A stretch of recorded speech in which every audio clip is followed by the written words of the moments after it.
10h30. Bah non.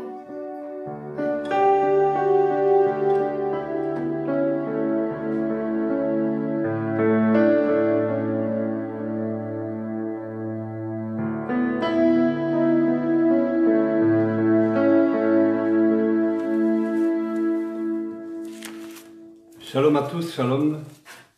Nous sommes samedi, jour du Shabbat, où nous laissons les tracas de la semaine, les soucis de la semaine, le travail. Nous sommes peut-être fatigués et nous venons chercher des forces dans la présence du Seigneur ce matin.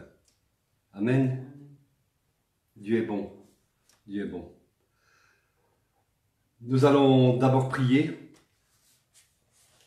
Seigneur notre Dieu, Yeshua, nous te prions, Seigneur, tout d'abord, Seigneur, que ta volonté soit faite, que ton nom soit sanctifié, Père, que ta volonté soit faite, Seigneur, que ton règne vienne, Seigneur. Pardonne-nous nos offenses, Seigneur, comme nous aussi nous pardonnons à ceux qui nous ont offensés. Ne nous induis pas en erreur, mais délivre-nous du malin, Seigneur. Jésus. Sois loué, Père, pour toutes choses, Seigneur. Merci pour ta parole, Seigneur, ce matin. Sois loué, sois béni. Pour tout ce que tu vas entreprendre, tu vas nous parler, Seigneur, à chacun d'entre nous ce matin. Nous te bénissons, Seigneur, pour ta parole ce matin. Nous te demandons, Seigneur, de prendre le contrôle, de venir nous visiter pendant le temps de partage que nous allons recevoir. Mets tes paroles dans ma bouche, Seigneur, mets tes paroles dans la bouche d'Angela, de Lisa, de ceux qui sont ici. Au nom de Jésus-Christ, manifeste-toi, Seigneur, ce matin. Au nom de Jésus-Christ. Amen. Amen. Amen. Amen. Comment expliquer et comment décrire un amour si grand, un amour si puissant? Vous savez, c'est quelque chose que j'ai expérimenté. Donc, ce n'est pas un chant que je chante sans savoir la profondeur du texte. Comment expliquer un amour si grand, un amour si puissant? Eh bien, j'ai expérimenté cela quand le Seigneur est venu me guérir dans la dépression en 2013. Je sais que depuis ce jour-là, avant je disais, oui, je savais que Dieu m'aimait, mais ce n'était que superficiel, ce n'était que partiel. Mais à partir du moment où Dieu est venu me guérir dans la dépression et qu'il m'a dit, depuis que tu es né, je t'aimais déjà quand tu étais dans le ventre de ta mère, je t'aimais déjà avant que tu n'aies le souffle de vie. Amen.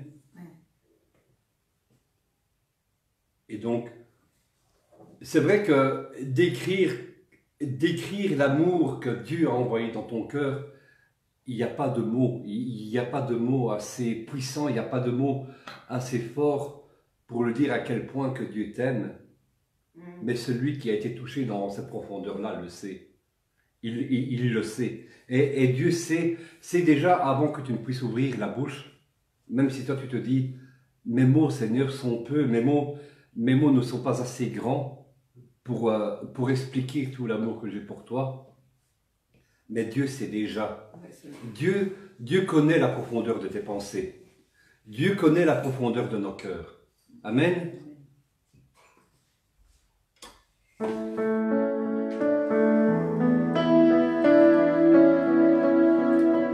Chantons. Comment expliquer et comment décrire un amour si grand, si puissant, que rien ne peut le contenir. Tu sais mes espoirs, Seigneur, tu sais mes craintes. Et mes mots sont bien trop petits pour dire tout l'amour que j'ai pour toi. Alors entends mon cœur, mon esprit qui te loue. Entends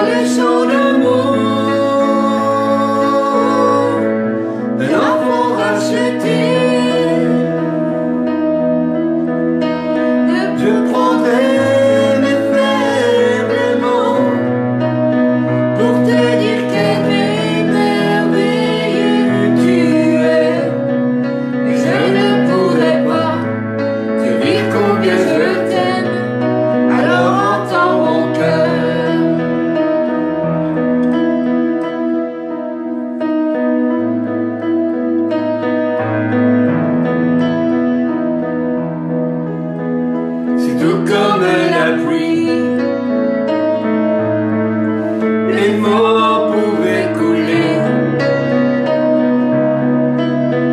Et si j'avais l'éternité, je ne pourrais pas l'exprimer. Mais dans les battements de mon cœur, tu entendras toujours. Merci pour la vie, pour la vérité et pour le chemin. Alors entends mon cœur, mon esprit qui te loue. Entends le chant d'amour d'un enfant racheté. Je prendrai mes faibles mots pour te dire quelle merveille tu es. Et je ne pourrai pas te dire combien je t'aime. Alors entends mon cœur.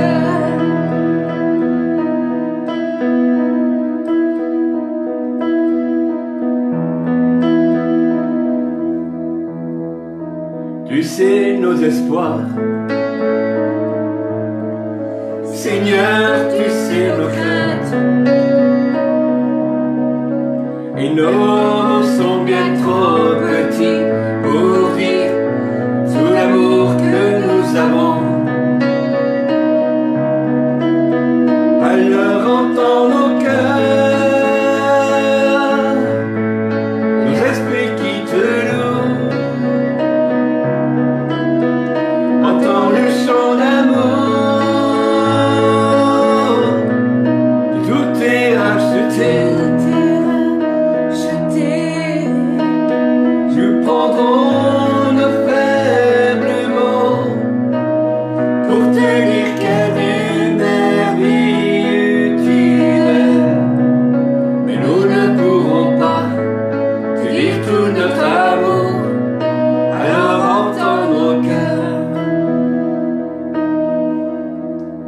Mais nous ne pourrons pas te dire tout notre amour. Alors entends nos cœurs.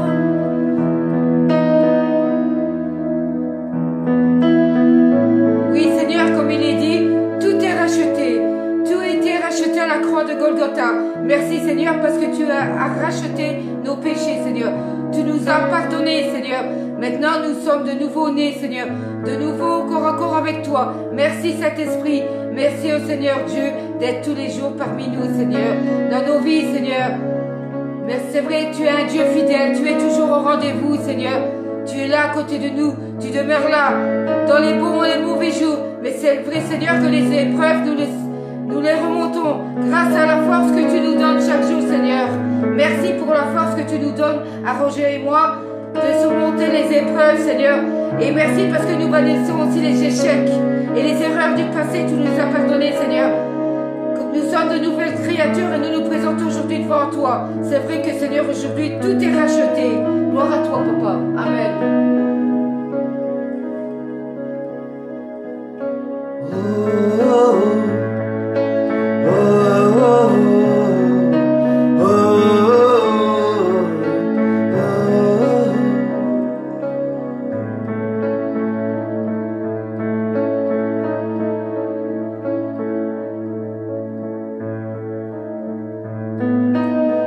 Entends nos cœurs,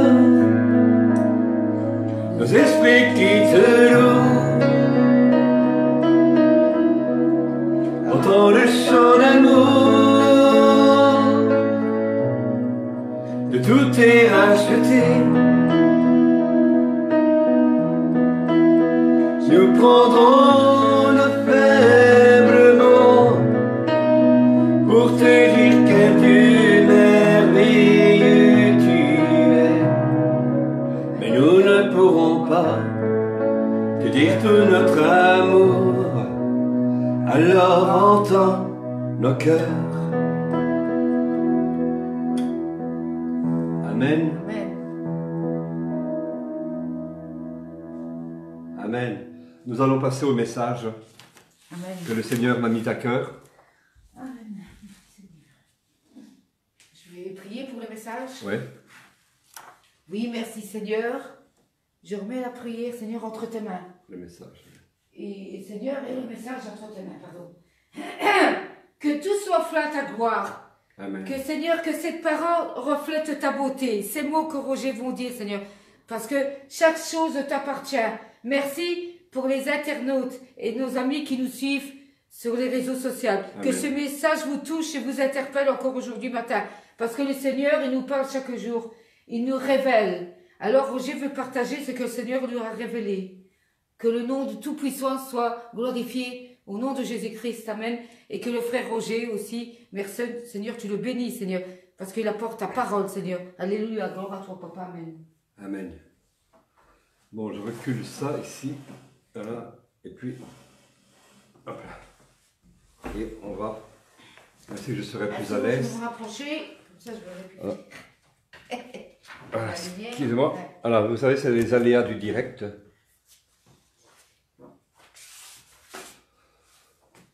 Voilà. Hier, j'ai dû remplacer le pasteur qui devait prêcher aujourd'hui. J'étais prévenu hier. Et alors je disais, mais Seigneur, qu'est-ce que je vais pouvoir dire? Je n'ai vraiment pas d'idée. Je n'ai vraiment pas d'idée. Est-ce que je n'ai rien préparé? Vous savez, moi je prends bien le temps de préparer. Donc je peux prendre une semaine pour préparer un message quand c'est mon tour de le faire. Et puis ben, je dis, mais Seigneur, comment je vais faire? Parce que bon, moi je vois là une impossibilité à faire, à préparer ce message. Comment je vais faire?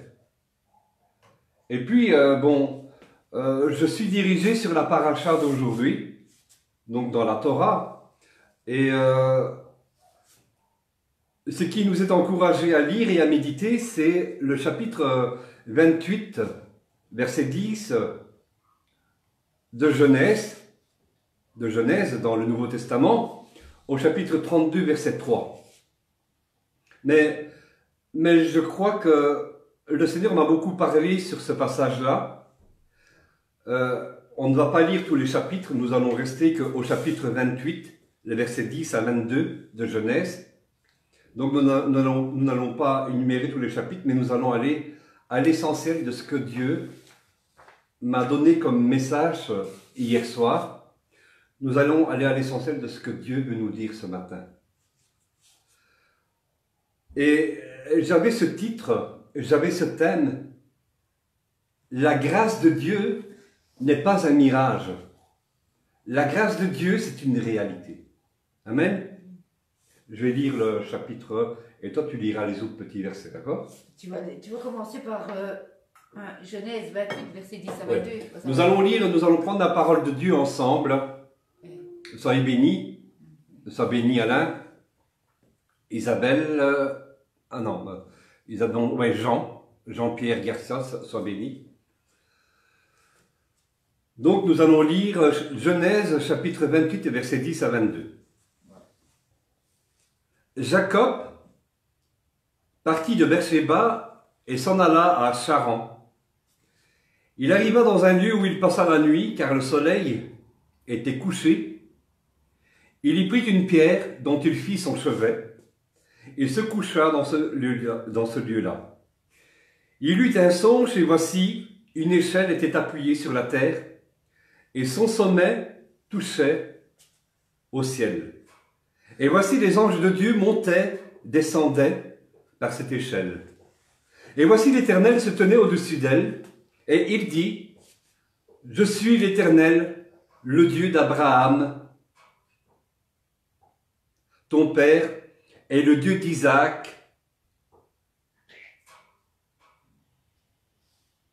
La terre sur laquelle tu es couché,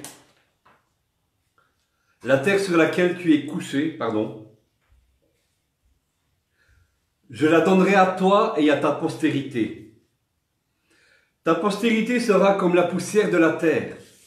Tu t'étendras à l'Occident et à l'Orient au septentrion et au midi. Et toutes les familles de la terre seront bénies en toi et en ta postérité. Voici, je suis avec toi. Je te garderai partout où tu iras.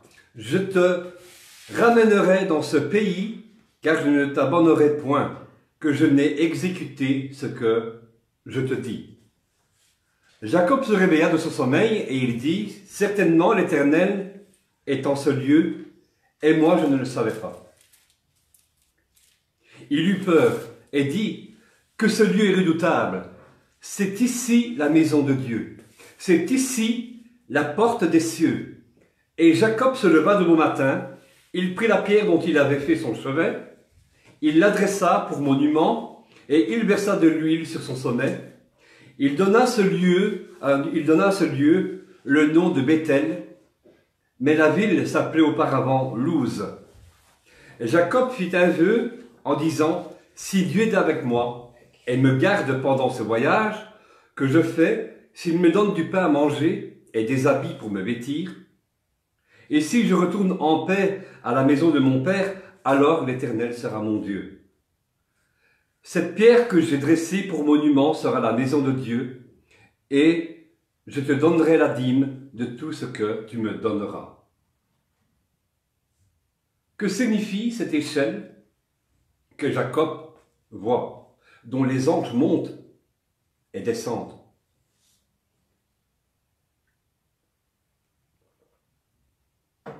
Je vous dis souvent que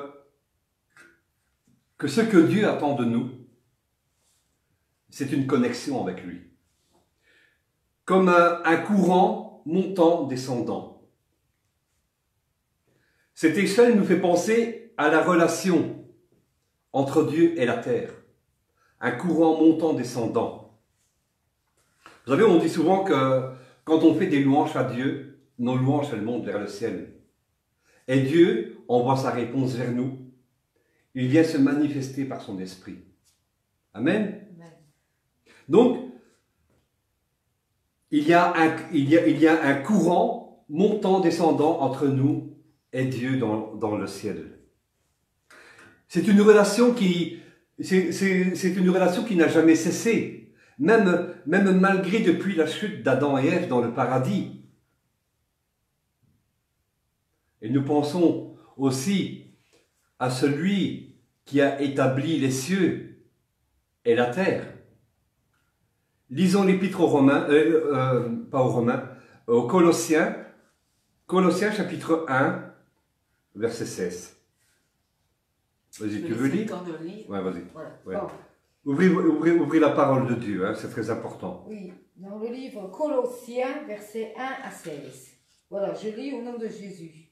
Car en lui ont été créées toutes les choses qui sont dans les cieux et sur la terre, les visibles et les invisibles, trônes, dignité, domination, autorité, tout a été créé par lui et pour lui. Tout a été créé par lui et pour lui. Cette échelle peut nous faire penser à notre Seigneur Yeshua, Jésus descendant pour prendre une nature humaine.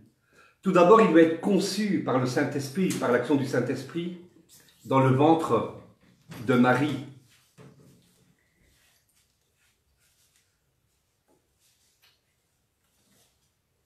Il aura une naissance. Il aura une naissance comme vous et moi, comme nous. Et à la fin de son ministère sur la terre, il va remonter au ciel, mais dans la gloire. Vous voyez ce courant. Donc c'est ce même courant de pensée. Le Christ descend et il remonte dans la gloire au ciel. Ce songe, mets-la dehors si tu veux. Parce que... Voilà.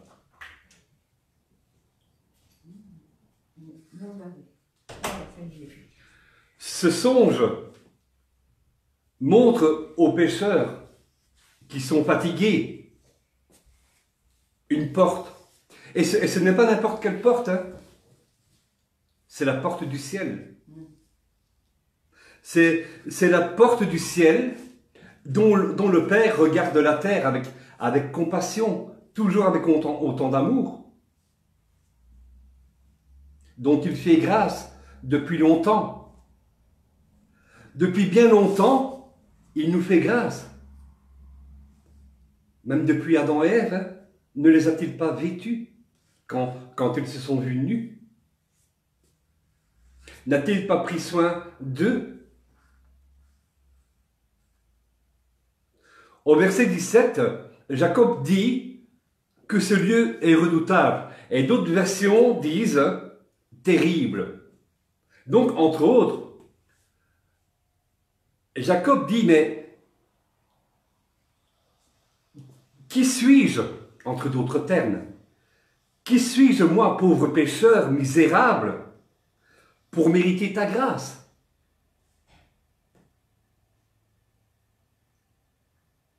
Alors, pour ne pas que Dieu reprenne sa promesse, il va proposer un deal que nous allons voir plus tard dans le message. Luc chapitre 5, versets 4 à 8. Je peux lire, peut-être? Oui, ouais, tu peux préparer. Oui. Jésus monte dans la barque, il se met à enseigner la foule, et ce n'est pas n'importe quel enseignement qu'il va enseigner. Pour celui qui va comprendre cela, ce n'est pas n'importe quel enseignement que Jésus va enseigner. Mais lisons d'abord Luc chapitre 5, versets 4 à 8. Je lis au nom de Jésus. Lorsqu'il eut cessé de parler, il dit à Simon, avance en pleine eau et jetez vos filets pour pêcher. Simon lui répondit, Maître, nous avons travaillé toute la journée sans rien prendre. Mais sur ta parole, je jetterai le filet. L'ayant jeté, ils prirent une grande quantité de poissons et leurs filets se rompaient. Ils firent signe à leurs compagnons qui étaient dans l'autre barque de venir les aider. Ils vinrent et ils remplirent les deux barques, au point qu'elles s'enfonçaient. Quand il vit cela, Simon-Pierre tomba aux genoux de Jésus et dit, Seigneur, retire-toi de moi, parce que je suis un homme pécheur. Vous voyez, ces hommes ont passé une dure journée.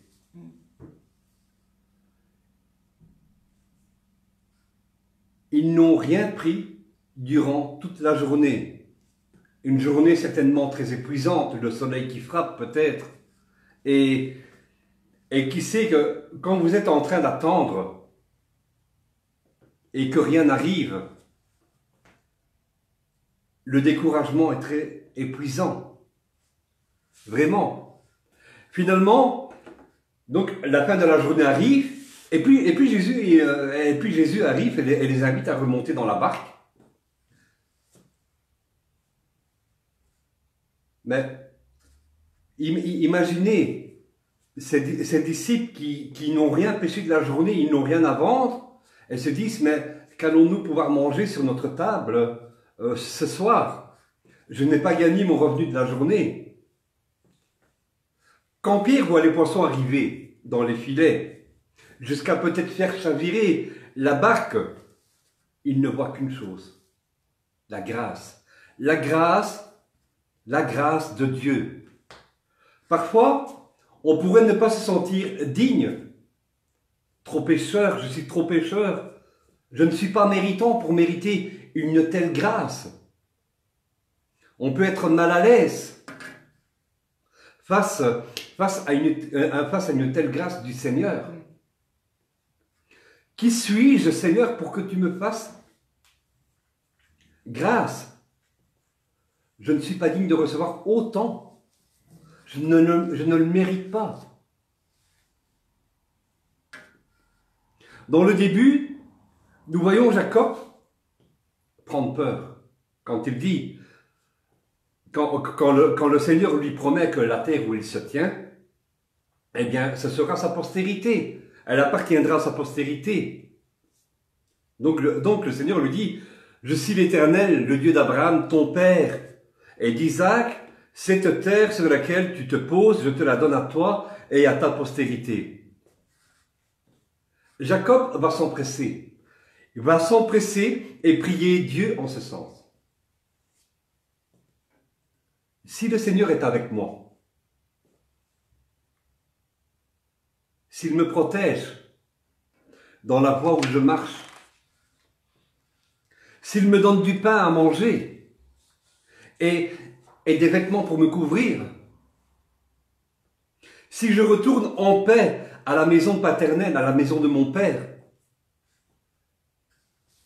alors le Seigneur aurait été un Dieu pour moi.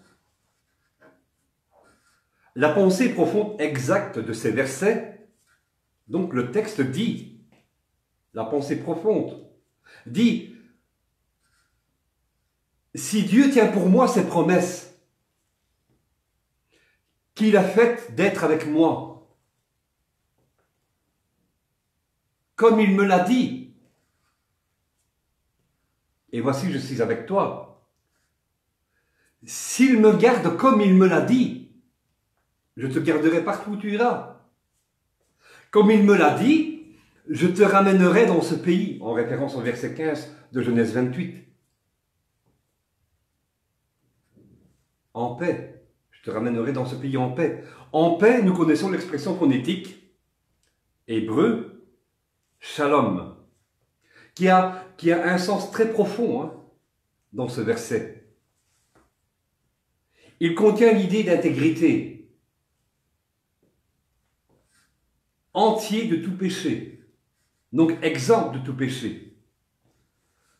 Parce que Jacob avait vu, dans une connaissance à lui, par exemple, Laban agir, il ne voulait rien apprendre de ses manières d'agir.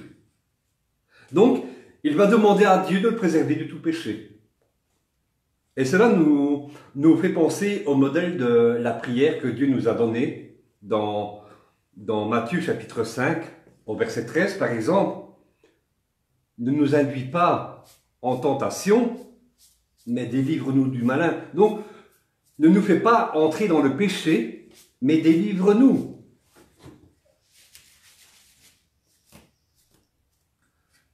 Alors, lui dit Jacob, nous devons faire cette conjoncture, selon le vrai sens et la profondeur du texte. Donc il dit à Dieu, oui, si tu fais pour moi ce que tu as dit, alors je ferai cela. Si tu fais pour moi, si tu fais cela pour moi, que tu me gardes, alors, de tous les biens que tu m'accorderas, je t'offrirai la dîme. Seulement qu'à cette condition, il est en train de faire un deal avec Dieu. Si tu fais cela pour moi, alors je ferai ceci, je ferai cela. Seulement qu'à cette condition, je te rendrai en retour si tu fais comme tu me l'as dit.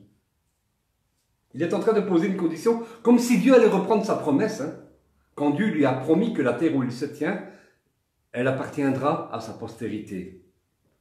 Donc, Jacob met au conditionnel les promesses de Dieu, comme si Dieu n'allait pas les tenir. Si tu fais cela, alors moi je ferai cela. Entre autres, on peut dire, Jacob est en train de faire un troc avec Dieu, c'est-à-dire un échange. Si tu me bénis, alors moi je te donnerai cela. Je ferai cela pour toi si tu me bénis. Vous voyez? Si tu me donnes cela, je te donne ça. Dieu n'est pas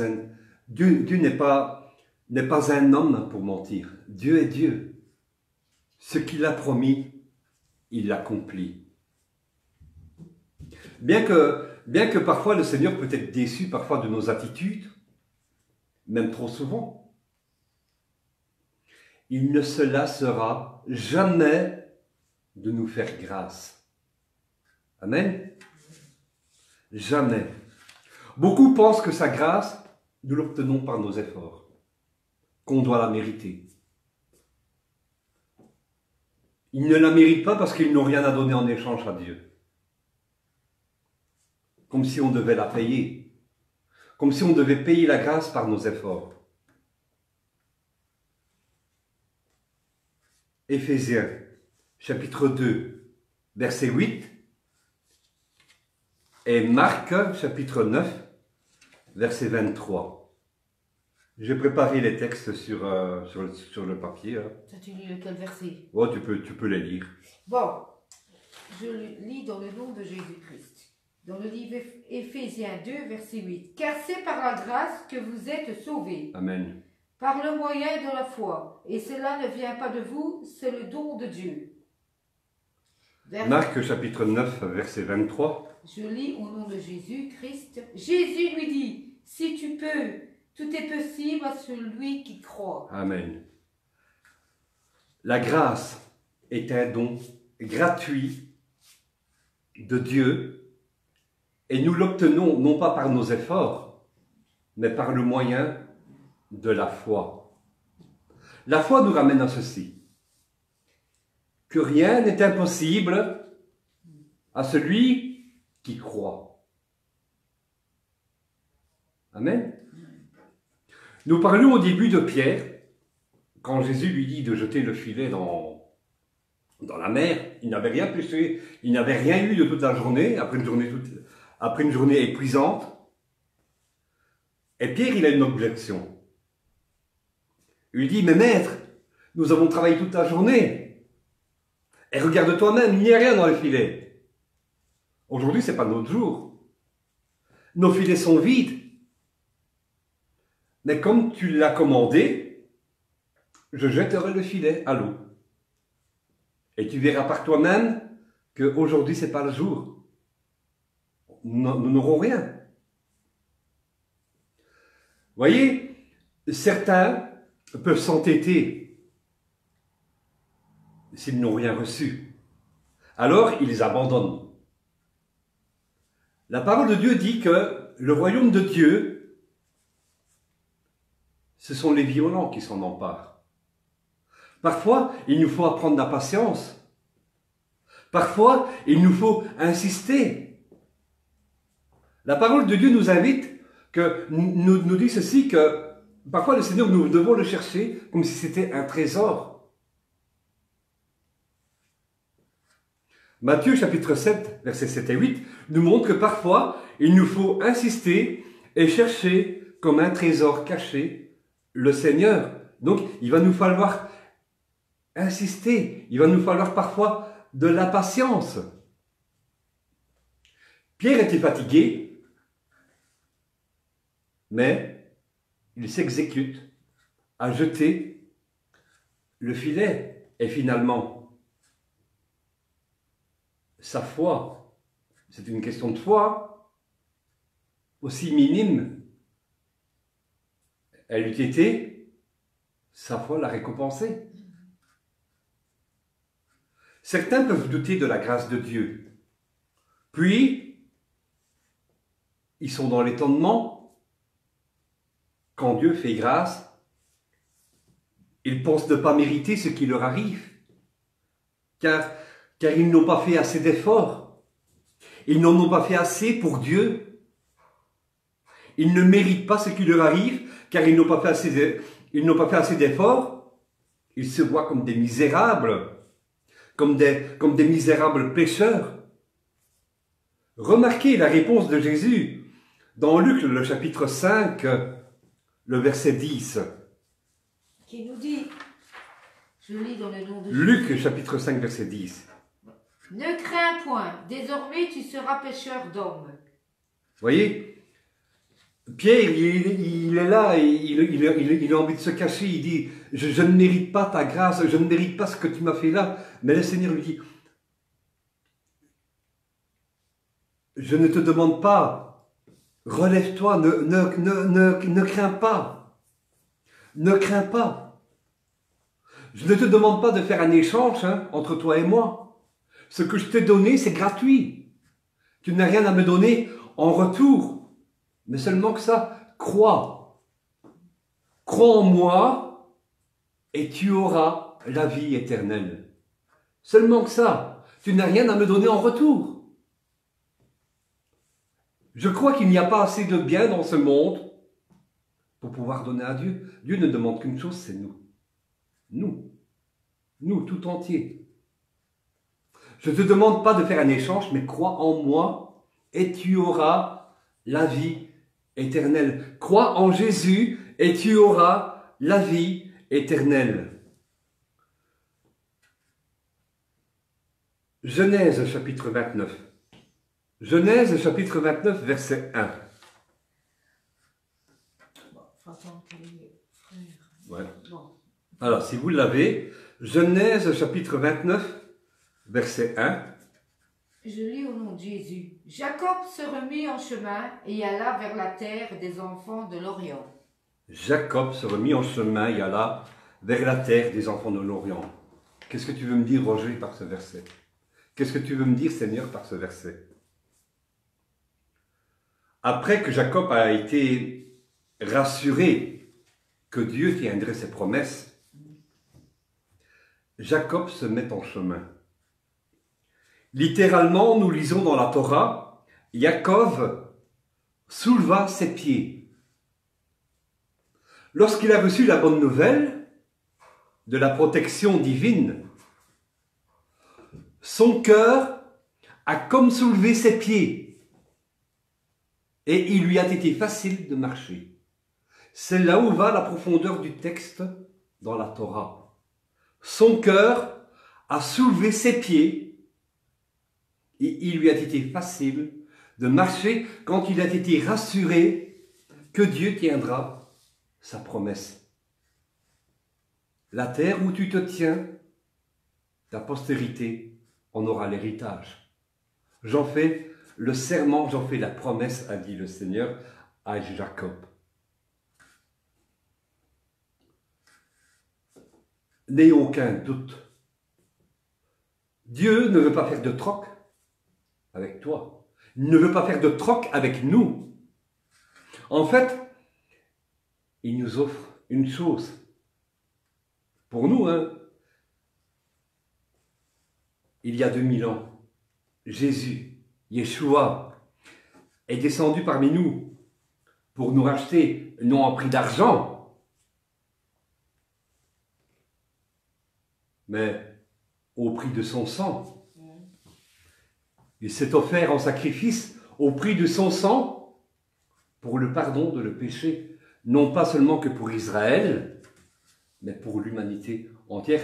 À quiconque dira oui Seigneur, je t'accepte comme mon sauveur. L'Éternel, l'unique, nous a envoyé ce qu'il avait promis par la bouche des prophètes. Il nous avait promis un sauveur. Il nous avait promis le salut.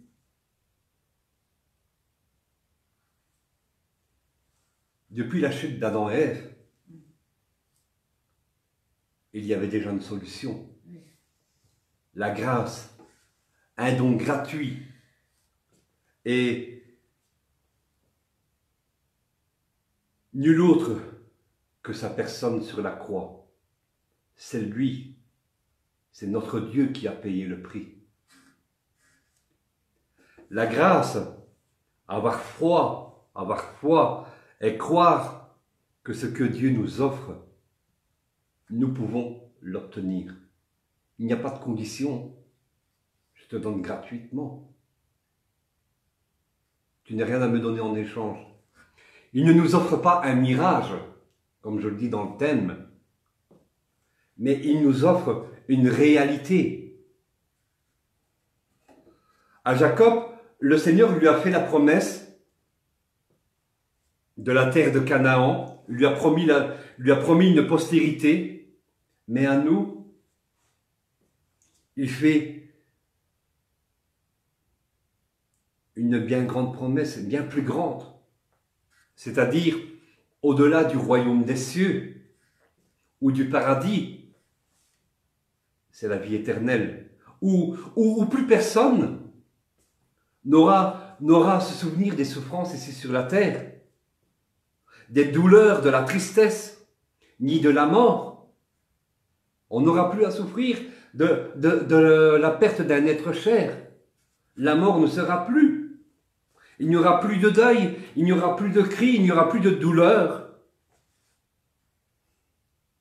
Et ça, avec tes biens, tu pourrais posséder les milliards, tu pourrais être l'homme le plus riche du monde, tu ne pourras pas l'acheter à prix d'argent. Il n'y a aucun prix, sauf celui de croire que Dieu peut tout et que rien, comme nous l'avons lu dans Marc chapitre 9, verset 23, que rien ne lui est impossible. Cette grâce, tu la mérites. Cette grâce, je la mérite. Cette grâce, nous la méritons tous et gratuitement.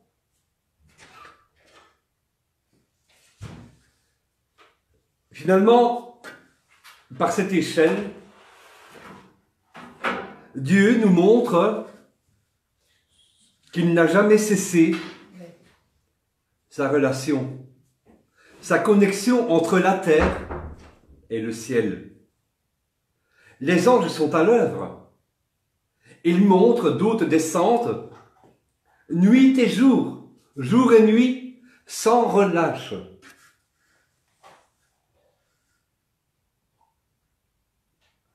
Que vous ne soyez pas croyant, ou pas encore, ou si vous êtes croyant mais que vous êtes égaré, un peu loin de notre Seigneur, de Jésus, à cause de diverses circonstances de la vie. Vous dites dans votre cœur que ce que tu me dis là, c'est bien. C'est bien, mais moi je suis allé trop loin dans mon égarement. J'ai trop péché pour que Dieu puisse s'intéresser à moi. J'ai trop péché. Comment se pourrait-il que Dieu puisse s'intéresser à moi? J'ai trop péché, je fume, je me drogue, je bois. J'ai frappé ma femme, j'ai frappé, etc. Je suis violent. Comment Dieu pourrait s'intéresser à moi? Mais Dieu peut changer les circonstances de nos vies. Dieu peut changer les circonstances de ta vie. Dieu peut changer les circonstances de ta vie si tu lui dis oui. Et si tu décides, si tu étais égaré, de te remettre en marche. Dieu peut changer les circonstances. Dieu fait grâce. Vous savez ce que c'est que allez, par exemple, le président de la République va gracier quelqu'un qui est condamné pour meurtre. Les gens vont faire des pétitions, parce que trouvent que c'est une injustice ce qui arrive à cette personne-là. Elle a peut-être tué par légitime défense, mais elle est quand même condamnée parce qu'elle a tué quelqu'un. Et puis, avec l'insistance des pétitions, le président de la République va gracier la personne. Donc la personne ne va pas devoir payer une rançon pour devoir sortir de prison. Cette grâce va être gratuite. Amen. Le Seigneur peut changer les circonstances de ta vie si tu lui dis oui et si tu décides de te remettre en marche. Amen. Amen. Je le dis souvent, et nous allons terminer bientôt, que tant que le monde n'a pas vu la fin, il y a toujours de l'espoir pour le pécheur de revenir se réconcilier avec Dieu. Nous devons le faire tant qu'il est temps. Nous devons même, si tu entends ce message, nous devons prendre la décision aujourd'hui, non pas reporter. Non, jamais reporter les choses. Si tu imagines que la fin viendra vers 2034, par exemple, n'attends pas la dernière année, mais prends la décision aujourd'hui. Fais-le tant qu'il est encore temps. Prends cette décision dès aujourd'hui. Le Seigneur vous fait grâce de ses dons. Donc, ce qu'il donne, tu ne devras pas payer. C'est gratuit. Il n'y a rien en échange. Il ne va rien demander en échange. Nos efforts ne vont pas suffire. Ce n'est pas par tes efforts que tu vas pouvoir obtenir la grâce. Dieu la donne automatiquement, gratuitement. Crois que Dieu te fait grâce ou qu'il veut te restituer ses promesses si tu étais égaré. Le Seigneur veut restaurer la vie en toi, veut restaurer la vie en nous si nous nous sommes égarés. Il veut que tu prennes part à l'héritage. Promis, la vie, le paradis, le royaume, il t'offre sa grâce. La porte du ciel est ouverte et Dieu aujourd'hui et depuis toujours nous fait part de ses promesses glorieuses. Il pose son regard sur nous, il cherche des adorateurs. Vous le voyez là, au-dessus de l'échelle, il est en train de regarder la terre parce qu'il cherche quelque chose chez nous, sur la terre. Il cherche des adorateurs en esprit et en vérité. Sa faveur ne se mérite pas par nos efforts, mais nous recevons ces promesses que si nous croyons seulement que c'est réel ou que c'est possible, Dieu va agir. Sa grâce est gratuite. Soyez bénis. Amen. Que l'Éternel notre Dieu vous garde.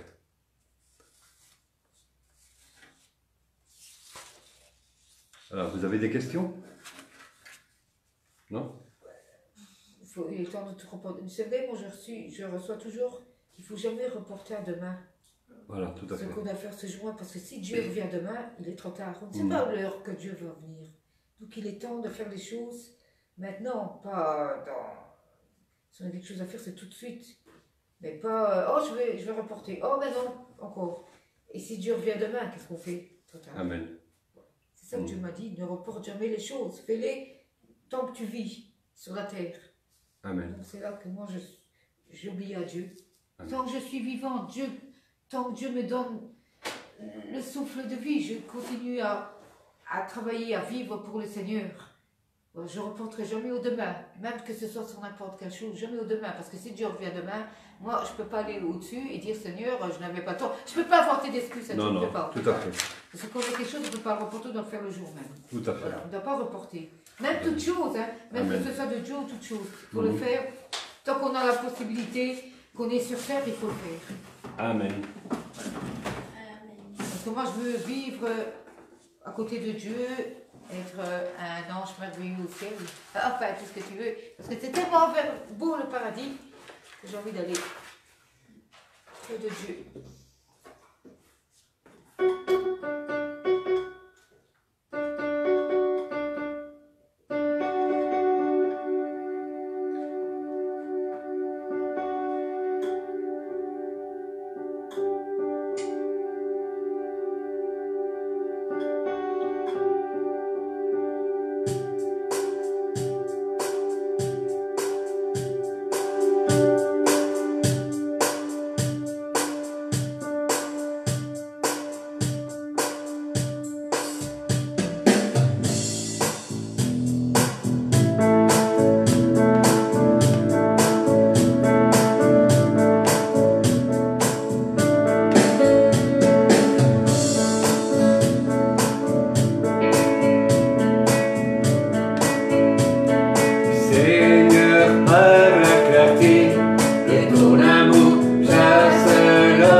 Amen.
Les frères, Seigneur, et les sœurs qui nous ont suivis sur les réseaux sociaux, Seigneur.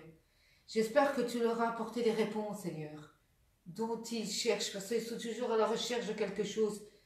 Merci, Seigneur, parce que tu leur apportes à chaque fois des réponses, Seigneur. Merci, parce que le Saint-Esprit d'être parmi nous, Amen. De vivre à travers nous, de nous révéler des choses, de nous conduire dans la direction, Seigneur, que tu veux, Seigneur. Merci, parce que, Seigneur, tu es merveilleux. Tu es un Dieu tout-puissant, Seigneur. Tu vas encore changer les choses de la vie, Seigneur. On va encore voir des choses, Seigneur. Mais toi, tu as toujours ta main, Seigneur, sur nous et sur ce pays, Seigneur. C'est pour ça que tu nous donnes la liberté, Seigneur, et tu nous as donné le choix de choisir, Seigneur, le bien et le mal. Amen. C'est pour cela, Seigneur, que nous avons choisi le bien, Seigneur. Parce que nous savons que nous avons des difficultés. La vie n'est pas long fleuve et tranquille, Seigneur. Mais toi, Seigneur, tu es là, Seigneur. Tu nous donnes des épreuves, Seigneur. Et nous autres, Seigneur, grâce à ta confiance, Seigneur, et parce que nous ne doutons plus de toi, nous sommes vainqueurs, Seigneur. Grâce, Seigneur, à ces épreuves, Seigneur. Et l'ennemi s'éloigne de nous, Seigneur. Parce qu'à chaque fois, Seigneur, il veut nous prouver.